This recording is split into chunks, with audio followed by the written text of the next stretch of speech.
کسی شخص کی محفوظ نہیں، عزت نفس کسی شخص کی محفوظ نہیں۔ اب تو اپنے ہی نگہبانوں سے ڈر لگتا ہے، ڈنکے کی چوٹ پہ ظالم کو برا کہتا ہوں، مجھے سولی سے نزنداروں سے ڈر لگتا ہے۔ حاضرین محترم، ہمارے بزرگوں نے اس مادری وطن کے لیے کیا کچھ نہیں کیا، لیکن افسوس کہ اس وطن عزیز کے حکمران ہاتھ میں کشکول لیے اغیار کے سامنے ہر وقت بھیک ملنے کے منتظر رہتے ہیں۔ امداد پہ امداد ملنے کی وجہ جب ان حکمرانوں سے پوچھی جاتی ہے تو جواب ملتا ہے کہ پاکستان ایک غریب ملک ہے، بھوک اور افلاس کی انتہا ہے، لہٰذا امداد ملنے کے سوا کوئی چارہ نہیں۔ حاضرین محترم، اس موضوع پر اپنے خیالات کا اظہار کرنے میں دعوت دیتا ہوں آپ سب کی بھرپور تعلیموں میں Sir Syed institute of learning and motivation کے ہونہار طالب علم کو کہ وہ آئے اور اپنی خیالات کا اظہار کریں۔ تو بلانا چاہوں گا شاہ فیصل کلاس 9 گرین کو۔ پیٹ کا بھوکا ہے، کوئی شہرت کا بھوکا ہے تو کوئی طاقت کا بھوکا ہے۔ سنیے جناب صدر، سنیے کہ جب اس بوڑھے پروفیسر کو 6 ماہ تک پینشن نہ ملی تو اس نے اپنی سر پر پستول لے کر کہا تھا کہ تیرا پاکستان ہے، یہ میرا پاکستان ہے۔ سن لیجئے حاضرین محترم، جب وہ بے روزگار باپ شام کو اپنے گھر لوٹا تو اپنے بچوں سے نظر چڑھا کر کہا کہ ہے تلخ بہت بند ہے مزدور کی اوقات۔ سن لیجئے جناب صدر، سن لیجئے کہ وزیر اعظم کی کلی کچہری میں خودکشی کرنے والے شخص نے کہا تھا کہ میں بھی پاکستان ہوں، تو بھی پاکستان ہے۔ جس دیش کے کوچے کوچے میں افلاس آوارہ پھرتا ہوں، جو درد کی بھوک اگلتی ہو، جہاں دکھ فرق سے گرتا ہو، جہاں بھوکے ننگے بچے بھی آہوں پر پالے جاتے ہو، جہاں سچائی کے منظم بھی زندہ میں ڈالے جاتے ہو، اس دیش کی مٹی برسوں سے یہ دکھ جگر پہ سہتی ہے اور اپنے دیش کے لوگوں کو آزادی مبارک کہتی ہے، آزادی مبارک کہتی ہے۔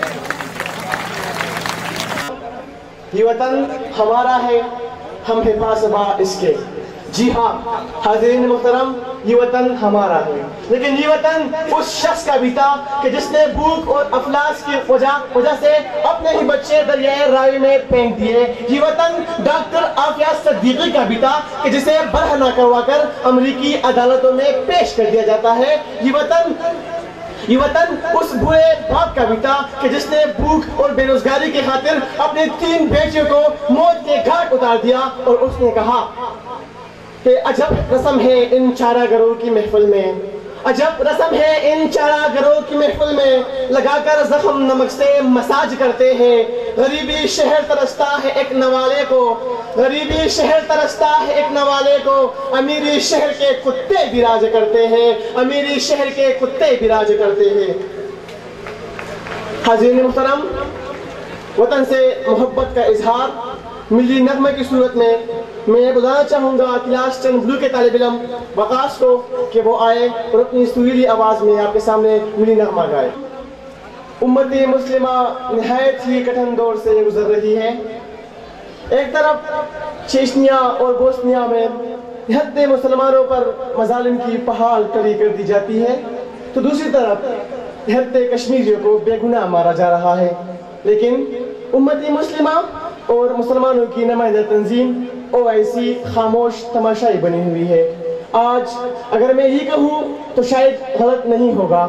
کہاں ہے ارض و سما کا مالک کہ چاہتوں کی رگے کرے دے، ہوس کی سرخی رخی بشر کا حسین غازہ بنی ہوئی ہے۔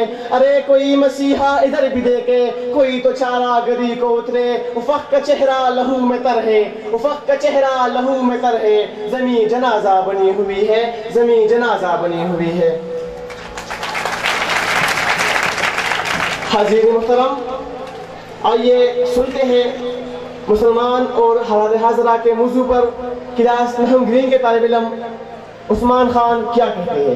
عثمان خان کلاس 9 گرین۔ ایمن زرین کی طرف سے عثمان خان کے لیے 500 روپے کا انعام۔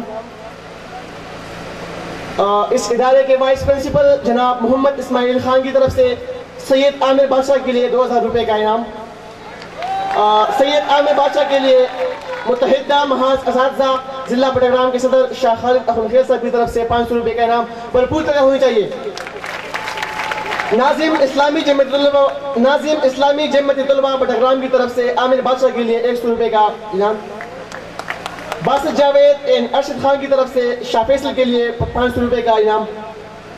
Muhammad Luqman admin peace institute of IIT Budgam کی طرف سے عامر بادشاہ کے لیے، بشیر زیب کی طرف سے اپنے کلاس فیلو عثمان کے لیے 500 روپے کا انعام۔ سب کا بہت بہت شکریہ۔